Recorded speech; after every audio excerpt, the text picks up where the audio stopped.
Bonjour à tous, bienvenue dans l'émission Bonjour chez vous. Aujourd'hui, nous parlons de stratégie, d'avoir une stratégie pour accomplir nos projets en 2022. En ce 31 décembre, on termine l'année. Quoi de mieux que d'avoir des objectifs précis qu'on se fixe pour la nouvelle année avec une stratégie pour pouvoir les accomplir. Et qui de mieux comme invité pour finir cette année que Mathieu Desroches. Bonjour Mathieu. Salut, bonjour tout le monde. Notre invité de la fin d'année. Je disais tout à l'heure, il faudrait te faire revenir en septembre aussi pour rappeler ce qui a été dit en fin d'année au cas où les gens l'auraient pas mis en Le bilan de mi-année. Ouais, les résolutions de janvier, ça ne tient pas longtemps en général. Paraît-il. C'est ça. Tu étais là avec nous hier, je le rappelle, hein, donc tu es un expert en tout ce qui est gestion du temps, organisation au quotidien, tu tiens des conférences, tu as des formations en ligne également, et puis tu es également un prédicateur, donc non seulement il y a toute la partie organisation plus naturelle, mais tu l'allies à la parole de Dieu et ça fait un combo formidable, donc on est très content de t'avoir encore avec nous. Et aujourd'hui, un conseil du coach encore, les gens disent un vendredi, un conseil du coach, eh bien oui, on finit l'année en beauté. De quoi tu nous parles aujourd'hui? En fait, on va voir des conseils pour se discipliner afin de réaliser nos projets. Très important, discipline si on veut accomplir nos objectifs dans la prochaine année. Ouais. Excellent, on a parlé de discipline hier justement, peut-être il y en a, vous n'avez toujours pas desserré votre mâchoire parce que c'était trop douloureux, mais on l'a dit hier, l'importance d'être discipliné va tout changer dans notre vie. Et puis là, le but, c'est ça, c'est de vous amener des conseils davantage pratiques pour mettre en place ces disciplines et surtout la faire tenir et qu'elle soit viable tout au long de cette année. Allez, on commence cette émission avec toi, Aurélie, dans la pensée du jour.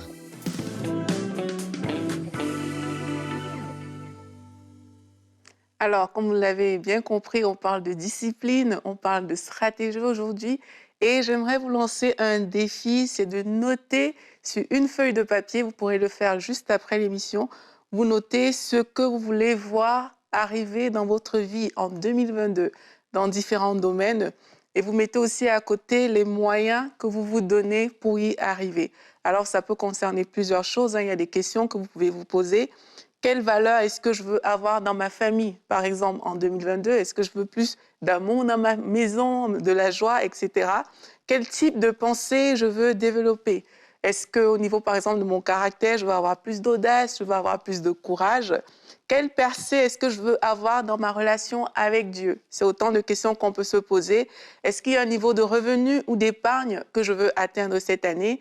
Comment est-ce que je veux que mes enfants, mon couple, ma relation avec mes amis évoluent cette année? C'est autant de questions que vous pouvez vous poser. Il y en a d'autres, la liste n'est pas exhaustive, mais en fonction de différents domaines de votre vie, je vous invite à relever ce défi et vous dire, OK, voici ce que je veux cette année et voici les moyens que je me donne pour pouvoir y arriver. Et pourquoi est-ce que je vous demande de relever ce défi? C'est parce que la Bible dit, dans Luc 14, au verset 28, « Car lequel de vous, s'il veut bâtir une tour, ne s'assied d'abord pour calculer la dépense et voir s'il a de quoi la terminer, de peur qu'après avoir posé des fondements, il ne puisse l'achever et que tous ceux qui le verront de se mettre à le railler. » En fait, quand on voit ce verset, on se rend compte qu'il y a une stratégie de planification lorsque on veut construire quelque chose. C'est pareil pour votre année 2022. Il y a une stratégie que vous devez mettre en place. Vous devez évaluer votre année. Ici, on parle de construire une tour. Évaluer ce que vous voulez construire en 2022, voire calculer la dépense. Ça veut dire calculer ce que ça implique au niveau familial, au niveau de votre temps, dans vos relations avec votre famille, vos enfants. Qu'est-ce que ça implique? Et ainsi, vous pourrez vous dire, OK, en 2022, j'ai regardé à gauche, à droite, j'ai évalué les angles morts et je peux me lancer de cette manière dans ce projet. Et c'est aussi important parce que la Bible dit une chose, hein, la Bible dit que la folie est attachée au cœur de l'enfant. L'enfant, c'est celui, en fait, qui n'est pas expert dans un domaine. L'enfant, c'est celui qui n'a pas pris, qui ne sait pas regarder, voir à gauche, à droite. Un enfant doit toujours l'accompagner. Au niveau de 2022, vous serez enfant si vous n'avez pas pris le temps de développer de l'expérience, d'y penser, de réfléchir. Un enfant, c'est quelqu'un à qui on doit tenir la main pour faire des choses. Et la Bible dit que la folie est attachée au cœur de l'enfant. Ça veut dire que si on ne prend pas le temps de penser à notre année 2022, 2022, mais les choses vont arriver et on ne saura pas comment se déployer parce qu'on est enfant dans les domaines qu'on n'a pas pris le temps d'étudier, tout simplement. Et il y aura des conséquences. Hein, c'est que je pense que vous connaissez peut-être l'expression « un peu de tout, beaucoup de rien ». C'est qu'on touche à tout, finalement, et après, on ne remplit pas grand-chose parce qu'on n'a pas pris le temps de s'asseoir et de définir une stratégie. Donc, mes amis, définissons une belle stratégie pour 2022 et je crois que nos projets vont se réaliser. Amen. Merci beaucoup, Aurélie. C'est tellement important d'avoir une structure pour son année, d'avoir une vision, d'avoir des projets clairs et réalistes, parce que parfois, on a tellement de projets qu'il faudrait 10 ans pour les accomplir. Réalistes autant que la foi te le permette, parce que si Dieu est dans le coup et Dieu vous a parlé, ça peut paraître pas réaliste, mais ça l'est. Mais vous avez compris ce que je voulais dire. Ouais. Mais c'est ça, c'est important d'avoir planifié quelque chose, d'avoir une vision claire pour son année, parce qu'on le sait, hein, quand je pense qu'on est déjà le dernier jour de 2021. Ouais. Et avec ce qui s'est passé avec les histoires de pandémie en 2020, moi, j'ai eu l'impression que 2020 n'avait déjà pas existé. Et là, on est fin 2021. J'ai pas compris ce qui s'est passé pendant 2 ans. C'est comme si j'avais fermé les yeux, je les avais réouverts et 2 ans s'étaient écoulés. Et en fait, c'est ça. C'est que l'année va passer très, très vite, les amis. On est en train de commencer là demain. On est déjà le premier jour de 2022. Mais ça va aller tellement vite qu'on va se retrouver en février-mars. On n'aura pas vu l'année passer parce qu'on ne se sera pas assis. On n'aura pas planifié des choses, une structure pour que notre année compte finalement. Tu parles à un convaincu. Comme quand on parle de plan, de stratégie, je t'appuie. Ton cœur palpite. Oh, non, c'est ça. Hein. Non, mais je suis 100% d'accord. Il y a une citation célèbre, là, je ne sais pas si je la formule bien, mais c'est un objectif sans plan d'action demeure un souhait. Et je pense que c'est vrai. Tout le monde a des objectifs. Je vais en parler un peu plus loin dans mon conseil du coach. On a tous des objectifs. Mais combien les réalisent vraiment? Et souvent, c'est un problème de noter. Pas simplement, il y a plusieurs facteurs, mais je trouve que le fait d'écrire ce qu'on veut voir se réaliser, pour moi, c'est le point de départ. Parce qu'il y a un acte, il y a une notion, je trouve, d'engagement quand tu écris quelque chose. Comme cette année, je m'engage à faire ceci. Pour moi, c'est comme un pas de plus que juste comme se dire dans notre tête, ah tiens, cette année, ce serait bien peut-être que je retourne aux études ou ce serait bien que je me remette au sport. Ouais. Ça prend plus d'intentionnalité, selon moi. Là. Oui, c'est vrai. Surtout que aussi, quand c'est noté et qu'on atteint un objectif, parce que quand tu vas dire peut-être que, OK, voici mon projet, voici les étapes du projet, dès que tu vas atteindre juste le premier objectif du grand projet, mais tu seras boosté, ça va te donner de la force. C'est comme si ça va t'alimenter encore pour avancer. Mais si c'est écrit nulle part et que tu ne le vois pas, mais au final, tu n'auras pas cette force comme ça qui vient t'animer pour la suite, en fait. Et tu parlais tout à l'heure de foi, Yveline. En fait, Dieu attend qu'on lui présente des vases. C'est pas juste des souhaits en l'air, c'est que tu présentes des choses à Dieu, tu dis à Dieu, OK, c'est pas que je me braque dans mes plans, mais Seigneur, voici, je te présente les projets que j'aimerais accomplir tout au long de cette année. Maintenant, parle-moi, dirige-moi. Et être stratégique, c'est aussi pouvoir même entendre Dieu sur ce qu'il a à dire sur nos projets. Et quand Dieu va te dire justement, va te montrer à quel point c'est peut-être grand en plus que ce que tu n'imaginais, mais là, avec les étapes que tu vas entendre, tu sauras que, OK, j'ai ce projet, je dois me former, je dois faire telle chose. Et le fait d'y penser, les angles morts, tu vas les voir aussi. Parce qu'il y a des personnes qui embrassent des projets au détriment de leur famille, de leurs enfants, mais c'est parfois parce qu'on ne sait pas juste arrêter pour étudier qu'est-ce que ce projet va entraîner dans ma maison, dans ma famille. Mais si on est plus stratégique, mais on va étudier tous les angles. Et là, on saura prendre les bonnes décisions pour nous, mais aussi pour les gens qui nous entourent. Exact. Et se poser la question aussi, est-ce que ce projet, je dois réellement le faire? Parce que parfois, on a des plans, on a des idées, on veut accomplir des choses, mais comme tu le dis, ça peut être au détriment de notre famille, au détriment même des projets que Dieu avait lui-même fixés. Et j'aimerais qu'on regarde un instant notre verset du jour, qui aujourd'hui est dans Ésaïe 1 au verset 19. La Bible dit « Si vous vous décidez à m'obéir, vous mangerez les meilleurs produits du pays. Et c'est une promesse que Dieu nous fait. En fait, si on marche dans les plans qu'il a lui-même formés, les projets qu'il a lui-même formés, bien, il nous promet qu'on mangera les meilleurs fruits du pays. En gros, il nous promet la réussite dans ce qu'on va entreprendre, la réussite dans nos projets, parce qu'en fait, on aura marché selon ses plans, selon ce qu'il avait prévu pour nous. Et je crois même que surnaturellement, Dieu peut vous donner une stratégie pour accomplir les projets qu'il a mis sur votre cœur. Vous pouvez, Aurélie parle de pouvoir noter, mais demandez au Saint-Esprit de vous inspirer lorsque vous allez prendre vos notes, lorsque vous allez étudier même la stratégie, la construction de ce projet. Saint-Esprit, inspire-moi. Quelle est la première étape à franchir? Quelle est la première chose à faire? Est-ce que je suis dans la bonne direction? Est-ce que je me trompe? Pour être sûr que ce projet puisse fonctionner et puis aller de l'avant, parce que sinon on risque de se heurter à un mur parce qu'on aura pris la mauvaise direction, on va se décourager et on va finalement tout abandonner. Puis dans tout cet aspect-là, d'écrire ses objectifs, se faire un plan, je trouve que ça nous permet aussi d'avoir de la clarté par rapport à ce qu'on veut faire. Oui. Donc, une grande erreur, oui, on a tous des objectifs. Quelqu'un qui garde son objectif dans sa tête sans faire l'effort d'aller à l'étape de faire un plan, parfois, c'est que ça demeure vague.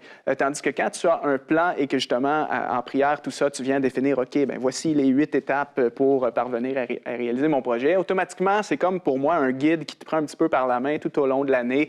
Donc, OK, bon, bien, l'étape 1 est terminée, comme tu mentionnais tout à l'heure. On est rendu à la deuxième. Et en sachant ce qu'il te reste à faire, tu sais aussi à quoi tu dois dire non. C'est ça. Parce que pour réaliser ton projet, l'aspect de dire non à toutes les autres choses qui seraient potentiellement des distractions, c'est fondamental. Mais quand tu as un plan, moi, je trouve que tu as plus de facilité à dire, hey, ça ici, là, ça ne rentre pas dans le plan. Et si j'accepte ça, bien, je vais automatiquement me pénaliser ou prendre du retard sur ce que j'avais planifié peut-être en début d'année. Donc, vivre avec un plan, pour moi, c'est une pratique de réussite. Puis tu sais, ça s'applique dans tous les domaines, hein, fixer des objectifs personnels, dans ton agenda, hein, avoir un plan pour ta semaine, dans ton budget, tes finances, avoir un budget pour ton mois. Donc, pour moi, c'est vraiment juste un principe qu'on devrait appliquer dans plein de domaines. J'ai une petite anecdote à partager. Lorsque on a décidé de faire le projet de l'émission Atmosphère de prière, qui c'est donc de la louange instrumentale avec différentes thématiques, ben moi, je me suis dit, bon, ça n'a pas l'air trop compliqué, ça va être simple à réaliser. Gordon va composer, on va mettre des petits textes, et puis voilà, ce sera fini. Et puis, Michael a conçu un outil dans lequel, en fait, on doit faire passer nos projets tout le temps, dans lequel il pose des questions. C'est des questions qui nous forcent à réfléchir, en fait, et à étudier les angles morts et à voir la pertinence du projet. Est-ce que vraiment on doit le faire? Combien ça va coûter? Bref, s'asseoir avant de construire la tour. Et cet outil est extrêmement long à remplir et décourageant juste quand on le regarde. Et ben, j'ai fait l'exercice parce que je n'avais pas le choix. Et en faisant l'exercice, j'ai découvert plein d'angles morts qui ont fait que le projet, non seulement a pu se réaliser, parce que peut-être qu'il ne se serait même pas réalisé si je n'avais pas vu ça, mais qui a bonifié en fait le projet. On l'a amené à un autre niveau d'excellence, à une autre dimension, ce qui a fait que il est sorti comme il est sorti aujourd'hui. Il est disponible d'ailleurs sur YouTube, hein, notre émission Atmosphère de prière. Et vraiment, je me suis dit ce jour-là, bon, OK, Seigneur, c'est vrai, il faut s'asseoir avant de construire une tour. Il faut planifier les choses, il faut réfléchir, parce que comme tu le dis, Mathieu, tant que ça reste dans la tête, finalement, ça risque de ne jamais aboutir comme ça devrait. C'est pour ça que je trouve le titre de l'émission est une bonne question à se poser en début d'année. As-tu une stratégie? As-tu une stratégie pour cette année? Vraiment. Si ce n'est pas le cas, c'est un très bon conseil qu'Aurélie disait là, pour commencer. Exactement, c'est pas trop tard. Hein. Que même sur le plan spirituel, hein, c'est tellement important de définir une stratégie, même par rapport à notre relation avec Dieu. Quelquefois, on veut bien avoir des stratégies pour les finances et tout, pour la famille, mais dans la relation avec Dieu, on se dit que non, les choses vont juste se faire naturellement, mais ça ne fonctionne pas comme ça. C'est aussi important de dire, OK, en 2022, je veux définir ma stratégie pour renforcer ma relation avec Dieu. Et je suis convaincue que les gens qui vont faire ça vont avoir des percées dans leur vie spirituelle. Amen, amen. Bon, Mathieu, on passe à la pratique. Oui. T'es prêt? OK. Allez, on continue avec notre rubrique Conseil du coach.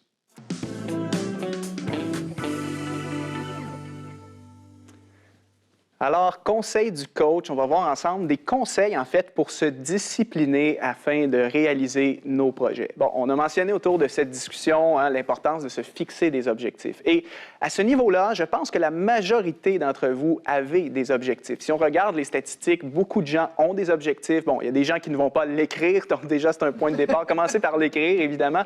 Mais même parmi les gens qui écrivent leurs objectifs, il y a une statistique assez épeurante que j'ai vue, en fait, dans un article sur le journal du site Forbes, qui disait que seulement 8 des gens réalisent réellement à atteindre leurs objectifs. Wow. 8 Après, je ne sais pas toute l'étude sur quelle base elle a été faite, mais en tout cas, une étude qui disait seulement 8 vont atteindre leurs objectifs à la fin de l'année. Évidemment, bon, c'est certain qu'il y a plusieurs raisons. Le fait de ne pas avoir suffisamment de clarté par rapport à, bon, qu'est-ce que je veux accomplir et tout ça, ce qui nous amène à tourner en rond.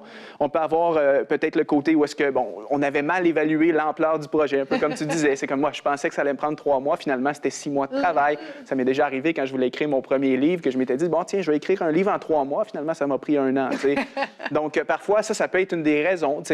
Et tu peux avoir tout le côté, des fois, et je dirais, c'est le principal, le manque de discipline. On va se le dire, on a beau avoir les meilleures intentions du monde, se faire un plan, tout ça. Si tu n'as pas la discipline derrière, tu n'atteindras pas cet objectif-là. Et moi, je vous dirais, la discipline est tellement importante. Quand on parle de gérer son temps, d'être productif, pour moi, je pense que c'est une, sinon pas la pratique la plus importante. Parce que tu pourrais être quelqu'un qui n'est pas très organisé. Tu sais, quand on parle, exemple, organisé dans ton bureau, organisé dans ta to-do list, ton agenda, tu pourrais t'en sortir en étant moyennement organisé, mais tu ne t'en sortiras pas si tu n'es pas discipliné. Ouais. Donc, et moi, c'est un principe que j'ai appris dès mon jeune âge. C'était quelque chose, une qualité que j'avais. J'ai toujours été quelqu'un, un jeune homme, même quand j'étais petit, discipliné. Et même mes parents soulignaient cette qualité-là. « Ouais, tu es discipliné, Mathieu. » Mais je n'étais pas organisé parce que l'organisation s'apprend. Donc, s'organiser, ça s'apprend. Tout le monde peut s'améliorer. Mais la discipline, moi, je l'avais en moi. Et c'est ce que je crois que dans ma plus jeune... C'est ce que je crois, en fait, quand j'étais plus jeune, qui m'a permis d'avoir une certaine réussite dans différents domaines. Alors, pour moi, c'est tellement important. Si tu veux atteindre tes objectifs à la fin de l'année, il faut que tu développes cette discipline. Et aujourd'hui, j'aimerais te donner vraiment 3 conseils. 3 conseils pour t'aider à avoir plus de discipline. Et le premier conseil, tu dois comprendre la loi des petites actions qui produisent de grands résultats. Bon, toute forme d'accomplissement est la somme, en fait, de plusieurs petites actions qu'on a fait de façon continue. On pourrait prendre l'exemple classique, c'est écrire un livre. Donc, je veux écrire un livre, ça semble être un gros projet et tout ça, mais en fait, écrire un livre, c'est la somme de, par exemple, 12 chapitres que tu as écrits. Et pour écrire ces 12 chapitres-là, c'est un certain nombre d'heures que tu as dû consacrer, enfermé dans ton bureau. Et il y a des journées que tu écrivais un chapitre, tu avais l'impression que le projet avançait pas, tu voyais pas le bout et tout ça, c'était décourageant. Tu avais l'impression que ton chapitre n'était pas bon et tu l'as peut-être même retravaillé 4 fois avant d'arriver au résultat final. Mais un accomplissement, un objectif atteint, c'est toujours la somme de des petites actions. Donc, premier conseil, si tu veux avoir plus de discipline pour réaliser tes projets, c'est réalise que c'est les petites actions qui comptent. Parfois, on voit la barre trop élevée de, par exemple, je veux démarrer mon entreprise cette année, mais ça me fait peur, moi, c'est intimidant. C'est clair. Par où commencer? Est-ce que je commence par toute la paperasse administrative? Est-ce qu'il faut que je trouve du financement avec la banque? Tout ça, ça fait peur. Mais qu'est-ce que tu peux faire? Quelle est peut-être la petite action que tu peux faire maintenant et à tous les jours, à chaque semaine, qui, ultimement, va t'amener peut-être à la fin de l'année 2022 avec un objectif atteint. Donc, pour moi, c'est un principe de réussite ici, de vraiment voir quelle est la petite action que je peux faire et non pas la grosse vue d'ensemble. Sinon, ça fait peur. Et on va mettre ici à l'écran, en fait, j'ai l'image d'un de mes amis qui m'inspire énormément. C'était quelqu'un qui, lui, en début d'année dernière, s'était fixé un objectif de faire une perte de poids, une remise en forme complète. Donc, on le voit sur la photo à gauche et c'est avec sa permission que je vous partage ça. C'est vraiment un beau témoignage. À gauche, on voit qu'il y avait un surpoids et tout ça. Puis lui était vraiment en mode, mon objectif cette année, je me reprends en main. Et qu'est-ce qu'il a fait? Regardez, on le voit, petit, on peut laisser l'image. On voit sur l'écran, en fait, une petite phrase qu'il a dit. Il est écrit, c'est possible avec le petit pas chaque jour. Une photo qu'il a pris environ 1 an après. Wow. Donc, il est arrivé à la fin de l'année dernière. C'est ça, il a atteint son objectif. Mais ce qu'il est en train de nous dire là, par son témoignage, c'est que C'est pas en fait du jour au lendemain. Je me suis pas levé demain matin puis oups, j'ai perdu un tel nombre de kilos. En fait, c'était chaque jour. Chaque jour de faire un bon choix alimentaire. Est-ce que je vais manger une sucrerie ou manger des bonnes choses? Est-ce que je vais aller faire du sport, du jogging et tout ça? Et la somme de ces petites actions-là l'amène aujourd'hui, avec plus d'un an de recul, avec un résultat incroyable. Donc, on parlait hier dans l'émission les fruits de la discipline, que c'est pour notre bien. En voilà un exemple qui m'inspire énormément. Lorsque tu te disciplines, c'est des résultats de la sorte que tu peux t'atteindre. Et peu importe dans le domaine où est-ce que tu veux le faire, que ce soit spirituel, que ce soit dans tes projets de travail, d'entreprise, au niveau de la santé. Donc, la discipline, les petites actions faites de façon répétée t'amènent à un résultat positif. Donc, ça, c'est le premier conseil que je voulais voir avec vous. Deuxième conseil, maintenant, pour être capable de réaliser davantage ces projets, en tout cas le faire plus facilement, c'est apprends à faire les choses qui exigent le plus de volonté en premier. Donc, ça veut dire, fais les choses compliquées quand tu as le plus d'énergie dans ta journée. C'est un aspect de la gestion du temps qui est vraiment important. Souvent, on pense juste à gérer son agenda, son horaire. Par exemple, j'ai pour projet d'écrire un livre, alors bloque-toi 3 séances d'écriture dans ta semaine et le tour est joué. Non, il faut pousser un petit peu plus loin que ça parce qu'il y a le facteur énergie et le facteur volonté qui est un ingrédient, en fait, indispensable dans l'équation. C'est moi, je peux peut-être me planifier demain d'avoir une séance d'écriture, mais si je n'ai pas le niveau d'énergie, si je ne suis plus là mentalement, ou si, par exemple, je veux écrire le soir, après ma journée de travail, à 7h, 19h le soir, bien, tu sais, parfois, c'est peut-être pas le moment le plus propice parce que je suis vidé mentalement, physiquement, tout ça. Donc, un des principes qui va vous permettre, en fait, d'avancer plus vite dans votre travail, c'est de faire ce qui est compliqué quand vous avez le plus d'énergie. Donc là, c'est sûr que nos niveaux d'énergie vont varier d'une personne à l'autre. On n'est pas tous créés, programmés de la même façon. Il y a des gens qui sont plus de soir. Aurélie, je pense, nous disait des fois qu'elle se lève aux petites heures du matin pour préparer ses émissions, tout ça. Moi, je ne serais pas capable, mais tu vois, pour elle, peut-être que tôt, le matin, et par tôt, c'est quoi, 3-4 heures du matin, tu me disais, là? C'est ça. Donc, pour elle, c'est un moment, c'est ce qu'elle nous partageait tout à l'heure avant l'enregistrement. Elle disait, moi, c'est là mon moment. J'ai besoin de calme et tout, et je suis capable de faire du travail créatif à ce moment-là. Pour ma part, moi, en général, mes heures productives, c'est entre 10 heures et 14 heures. Donc, dans ma journée, le matin, bon, je ne suis pas totalement réveillé. Il faut que mon café commence à faire effet un petit peu. Donc, 10 heures à 14 heures sont mes heures les plus productives. Ce qui veut dire que, par exemple, si j'ai un projet que je veux atteindre cette année, bien, logiquement, il faut que je me pose la question pour savoir comment est-ce que je peux revoir tout mon horaire, mes engagements, mes priorités pour travailler sur mon projet dans ce moment où est-ce que j'ai le plus d'énergie. Ce qui veut dire peut-être que j'avais une réunion récurrente à mon agenda, mais la meilleure chose à faire peut-être en 2022 serait de dire, peut-être contacter les gens et dire, est-ce qu'il y aurait possibilité peut-être qu'on reporte la réunion à 14 heures? Oui, moi, je vais être peut-être un peu plus fatigué, mais le temps que je vais dégager le matin, c'est du temps peut-être que je pourrais consacrer à un objectif que j'estime être prioritaire pour ma vie, un objectif majeur. Alors, évidemment, bon, il y a plein d'implications. Es-tu un entrepreneur, un salarié? Après, il faut voir. Mais le principe, c'est trouve ton moment où est-ce que tu as le plus d'énergie et fais les choses compliquées à ce moment-là. Et tu réaliseras parfois que des choses semblent être comme une montagne pour toi. Tu as l'impression que c'est lourd, que c'est difficile, que c'est compliqué. Quand tu essaies de les faire à un moment où est-ce que tu es fatigué, la même activité, par exemple, tu essaies de la faire le lendemain après une bonne nuit de sommeil, fraîchement reposé, et là, OK, c'était pas si pire que je croyais. C'est plus simple, ça va mieux, tu sais. Donc ça, c'est vraiment un principe pour moi de discipline, de réalisation de projet. Et je vais terminer avec troisième et dernier conseil pour vous aujourd'hui. Celui-là est quand même puissant et je pense que ça va nous aider surtout à surmonter la procrastination. C'est ramène les conséquences futures de ton inaction dans le présent. On a mentionné tout à l'heure, on a tous des objectifs, on a beau avoir des plans d'action, tout ça, mais que faire quand ça ne nous tente pas, quand la procrastination se présente? La procrastination, c'est remettre à plus tard, c'est avoir la flemme, c'est je veux pas le faire, tout ça. Mais pour moi, une des stratégies, je ne dis pas que ça marche à 100 %, je comprends que la procrastination, c'est un problème qui est plus complexe et tout ça, mais une des stratégies qui, moi, m'aide dans ma vie, c'est de toujours réfléchir en termes de conséquences si je ne fais pas l'action. On parlait hier dans l'émission avec Michael de la discipline spirituelle. Bon, pour donner une application concrète, si je ne prie pas ce matin, admettons que je ne me discipline pas à passer mon temps avec Dieu, quelle va être la conséquence aujourd'hui? Et là, il y a toutes sortes de conséquences. Par exemple, je vais me sentir moins connecté à Dieu, peut-être moins sensible à sa voix dans ma journée, ou peut-être que je vais me laisser, emporter par le stress de la vie, les préoccupations, au lieu d'être dans la paix que le Seigneur nous donne, tout ça. Donc, OK, si je ne prie pas, quelle est la conséquence? Et parce que moi, je veux éviter les conséquences, j'aime pas les conséquences, je sais pas pour vous, moi, je n'aime pas avoir de conséquences. Parce que je veux éviter la conséquence, je vais me discipliner et je vais dire non, ce matin, même si c'est juste 15 minutes, parce que peut-être je suis occupé, précipité, 15 minutes, c'est mieux que rien.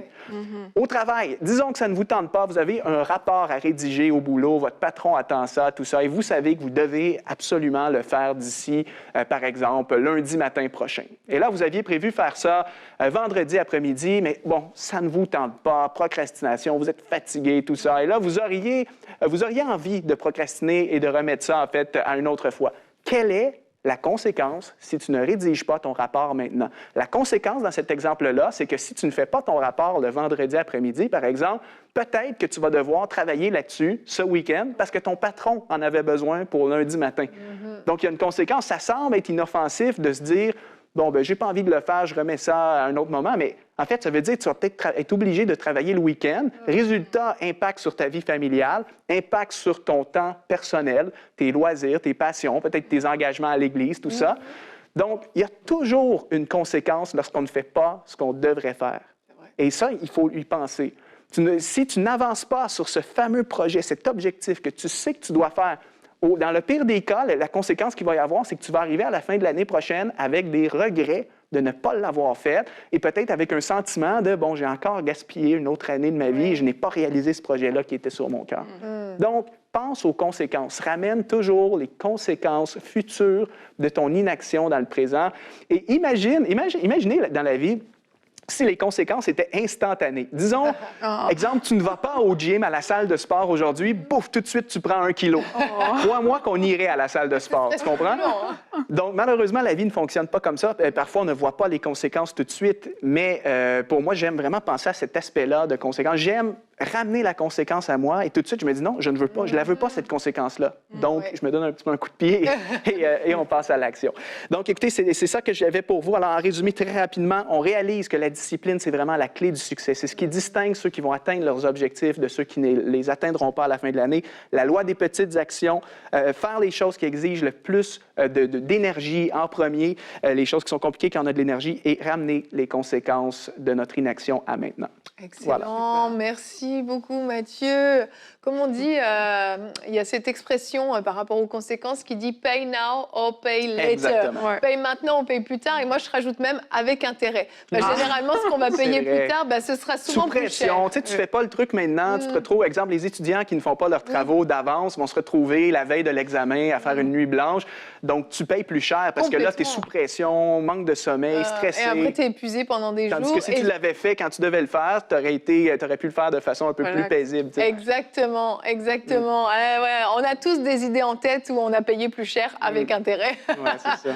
Et merci beaucoup, Mathieu. Vraiment, de très bonnes clés pour terminer cette année, mais surtout pour en commencer une nouvelle. Vous avez l'opportunité de démarrer sur le bon pied cette nouvelle année grâce aux conseils qu'on vous a donnés tout au long de cette semaine, que ce soit en début de semaine, les émissions sur la peur, nous avons banni la peur et nous sommes venus mettre des fondements d'organisation, de structure et de discipline pour avoir une année qui soit productive, une année qui soit proche du cœur de Dieu, qui vaille la peine.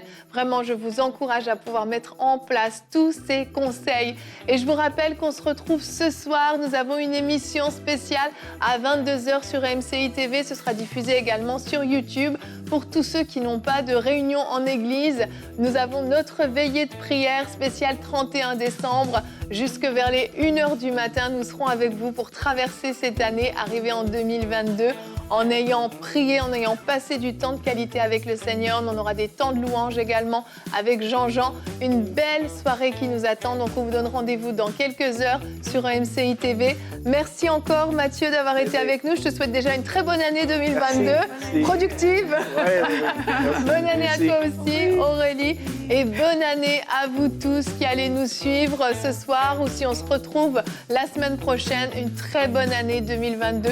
Que le Seigneur vous bénisse et soit avec vous tout au long de cette année. À la semaine prochaine ou à ce soir. Bye bye.